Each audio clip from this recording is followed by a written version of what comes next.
Continuamos en Grupo Fórmula y saludo con mucho gusto en la línea telefónica a Óscar Balmen, periodista especialista en temas de seguridad. Estamos entrando en contacto con él para hablar de Rubén Oseguera González, el Menchito, el hijo del líder del cártel de Jalisco Nueva Generación, Nemesio Oseguera, un hombre destinado, dicen algunos, a heredar el imperio criminal que encabeza su padre. El Cártel de Jalisco, una de las dos organizaciones delictivas más importantes que operan en el país y que operan en el mundo, ¿no? Las dos organizaciones mexicanas dedicadas al delito que tienen mayores brazos en todo el mundo. ¿Cómo podemos dimensionar esta condena, esta cadena, fíjese, cadena perpetua más 30 años de prisión ordenadas por la juez Beryl Howell allá en la Corte Federal del Distrito de Columbia en Washington, D.C.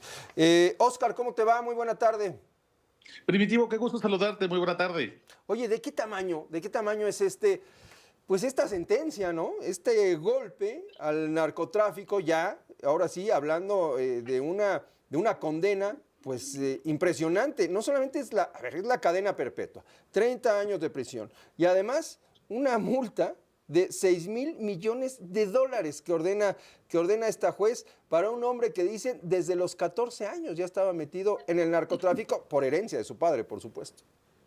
Así es, Primitivo, el Menchito Rubén Oseguera González tiene 35 años. Imagínate, vaya edad para tener un castigo de ese tamaño. Y lo que hay que considerar es que el Cártel Jalisco Nueva Generación, pero especialmente el Mencho, siempre consideró que su estructura criminal era una especie de empresa delictiva familiar. Es decir, él siempre iba a colocar primero en las posiciones de mayor poder a la gente de su confianza, el círculo de su árbol genealógico. El Menchito estaba llamado a ser una especie de sucesor en caso de que el Mencho fuera abatido, detenido o muriera por causas naturales y que se pudiera apoyar en sus tíos, digamos, los dos hermanos más cercanos al Mencho, que es el caso de Don Rodo, reaprendido apenas la semana pasada, y el caso de Antonio Oseguera Cervantes, Tony Montana, quien fue entregado a Estados Unidos como parte del paquete de los 29 cabecillas. Entonces estamos realmente viendo cómo se destruyen los planes originales de Nemesio Oseguera Cervantes para que el Cártel Jalisco Nueva Generación quedara en manos de su familia. Y esto lo que obliga es que otros liderazgos que no son parte de la familia del Mencho empiecen a pensar que se pueden quedar con la estructura criminal del Cártel Jalisco Nueva Generación. Y estas son decisiones que definitivamente van a pelear con mucha violencia por quedarse con esta estructura. Así como hemos visto prácticamente el final del Cártel de Sinaloa con la pelea entre los Chapitos, la Malliza, los Damaso, pues este tipo de acciones, más allá del castigo contra una persona en particular, tiene la capacidad de generar una lucha de poder importante entre facciones que no son familiares y que creen que merecen quedarse con la estructura en caso de que haya un vacío de poder, porque tienen las capacidades, las competencias, ya no por un derecho de sangre, sino por la violencia que generan. Oye, Óscar, el Menchito fue detenido en 2014, estamos hablando de 11 años, ¿no? De haber caído primero en manos de la justicia mexicana y de estar prácticamente tras las rejas. Él tenía, pues hoy tiene 35 años, tenía 24 años. ¿Realmente fue un factor importante en la operación del Cártel de Jalisco o su papel era más simbólico al ser el heredero del Mencho? Sin duda, era un papel mucho más simbólico. El Mencho no ponía o no tiene el perfil para poner en alguien tan joven decisiones tan importantes. Había personas que tenían mucho más peso en la estructura criminal, por ejemplo, el caso de Don Rodo, el hermano, o el propio Tony Montana. Ellos eran realmente quienes tenían el control, además del Mencho. El Cártel Jalisco Nueva Generación nunca realmente se pensó como una especie de reino.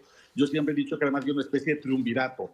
Tres personas manejaban, el Mencho al frente, y el Menchito era más bien alguien que comenzaba a aprender cómo se manejaba una empresa criminal de tal tamaño, con más de, dicen, 50,000 representantes de más de 45 países en el mundo, y debido a que comenzaba a adquirir tareas cada vez más relevantes en el tráfico, principalmente de fentanilo y también en el tema de tráfico de armas, es que se le veía como una figura simbólica, ¿no? Como el heredero que viene, el hijo pródigo que va a tomar las riendas de la gran estructura criminal, pero comete un error y es, bueno, empezar a escalar demasiado, a tratar de elevar un perfil que no tenía todavía. Yo creo que comienza a pensar mucho más de sí mismo de lo que realmente era y se pone en la mira de Estados Unidos como una manera de debilitar el círculo más íntimo de Nemesio Ceguera Cervantes. Insisto, porque el Mencho considera que la familia es primero y entonces ellos son quienes mantienen los secretos del cártel a salvo y en Estados Unidos dijeron, bueno, pues si vamos tras el hijo, lo detenemos y además hacemos de él un ejemplo con un castigo muy duro, muy importante, pues entonces no solamente podremos dar un golpe a la moralidad del cártel Jalisco Nueva Generación, sino que en una de esas es posible generar en el Mencho una actitud de desespero que lo pueda llevar a un error y a su eventual detención. Pero sí, el Menchito por su edad es más bien una figura simbólica más que una figura logística o un operador financiero de grandes vuelos. A ver, en ese sentido, entonces, ¿cómo podemos comparar lo ocurrido con el Menchito con la dimensión que puede tener la recaptura de Don Rodo, de Abraham Oseguera Cervantes, que recordemos que salió el año pasado del penal del Altiplano, y bien lo decías hace unos cuantos días, fue detenido de nueva cuenta? De hecho, hoy se vinculó a proceso, ¿no? De nueva cuenta Abraham Claro. Oseguera. Él sí era una parte fundamental, ¿no? Del cártel de Jalisco.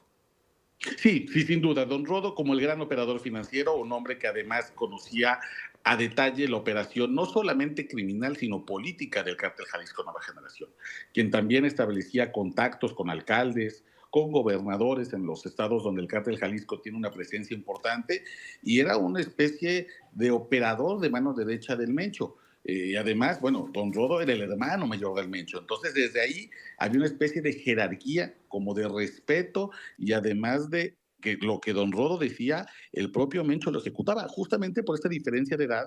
Don Rodo ya un hombre cercano a los 70 años, y el Mencho acataba, ¿no? Por respeto a la edad, a los años transcurridos.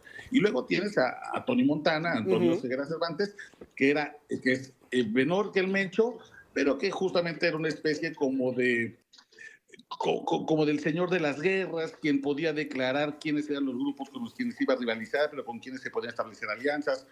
Por ejemplo, muchas de las alianzas que se han tejido en Jalisco o en Michoacán para buscar detener, por ejemplo, el avance de la nueva familia michoacana, las hizo el propio Antonio Ceguera, el propio Tony Montana.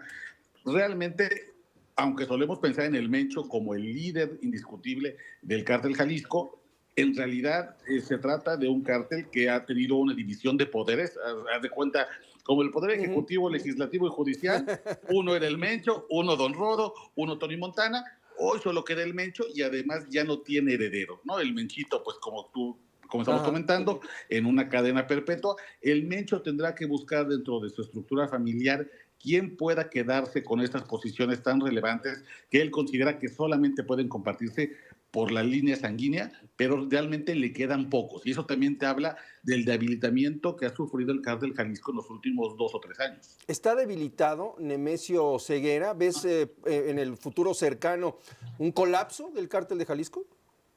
Está debilitado no solamente por las detenciones en su círculo cercano, el de sus hermanos, el de su hija, la Menchita, su hijo, su esposa Rosalinda, que por cierto acaba de ser liberada de la prisión femenil en Morelos, pero también una debilidad que tiene que ver con su propia enfermedad. Hay varios reportes de que el Mencho es un hombre enfermo, algunos hablan de cáncer, otros hablan de diabetes, otros de problemas de insuficiencia renal. Lo cierto es que por investigación de inteligencia criminal se conoce que el Mencho incluso ha mandado a construir hospitales en la zona de los Altos de Jalisco para poder atenderse sin tener que bajar a las ciudades, a Guadalajara, a la zona metropolitana. Y entonces, bueno, debido a, digamos, es un hombre que evidentemente ha sido objeto de muchísimos operativos militares.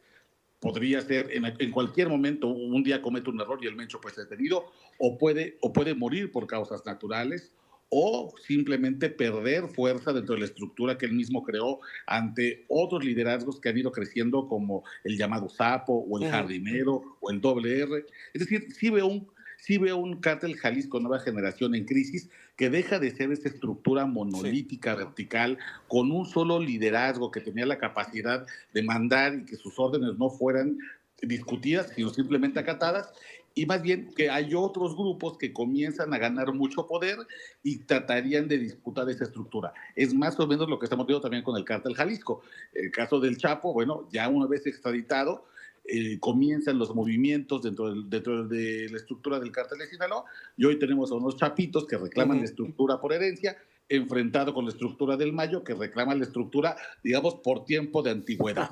Entonces, pues estamos viendo un momento muy interesante, Primitivo. Es el fin de los cárteles, como los conocemos, y más bien el inicio de un país de brazos armados. Vaya vaticinio, ¿eh? Qué preocupante se oye, porque efectivamente cuando un cártel se descompone, la violencia se hace presente. Lo que sí es cierto, mi querido Oscar, es que pues estamos ante la reestructuración del mapa del narco en México, y es algo que se enciende de nueva cuenta como un foco rojo, como si en el país no hubiera suficientes preocupaciones en todos los sentidos. Oscar, muchas gracias por tomarnos la llamada. Un gusto, como siempre, platicar contigo. Un abrazo, Primitivo, que tengas muy buena tarde. Hasta pronto. Fuerte abrazo para ti también. Y hablando de lo ejemplar que tiene que ser esta sentencia, ¿no? En Estados Unidos, pues se fue con todo la jueza allá en Washington. Sí, porque además de la sentencia de cadena perpetua, también se le ha condenado a pagar por concepto de reparación de daños más de 6,000 millones de dólares. Para ser exactos, 6,026 millones de dólares. Es impresionante. Se estaba pidiendo más, ¿eh? Se estaba pidiendo 12,000 millones de dólares la fiscalía. Sí, se puede decir que le salió barato. Evidentemente esto es simbólico. El Menchito nunca más va a salir a la calle. Pausa, volvemos.